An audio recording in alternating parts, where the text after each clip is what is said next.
Hai saudara lun bangsa Aceh yang mulia, baik yang ada Aceh atau di luar di Aceh.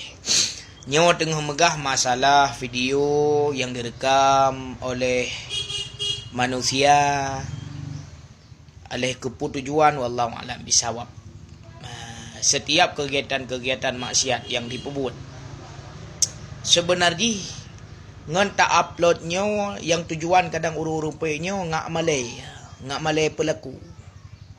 Cina semikir dengan kepala dingin pada bah video-video orang berbuat maksiat, lebih-lebih dalam keadaan mezina, dalam keadaan merampok, cuma-cuma dan lain sebagainya yang terekam dia katanya kemudian tak upload ataupun tak posting buat sosial media sehingga jika leleh urangnya sehingga jik kemalai dan ditaubat nasuha. Pada bah video. Yang najid megah bantigom donya kaitamong baba TV. Ya. Yang giu dalam hukum modeh tak pelaku mana wah.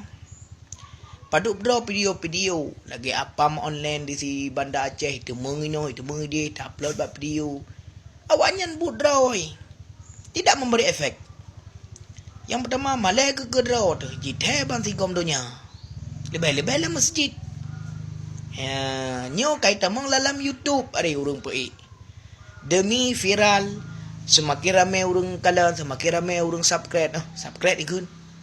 Ya, kaitan mong peng kepu apa nyanyian model. Kon hanya pe macam video-video bermanfaat. Untayan-untayan ilmu agama, nasihat-nasihat. Lagi kan pegak channel Let Tengku Imam Bukhari dan Ustaz Pandu.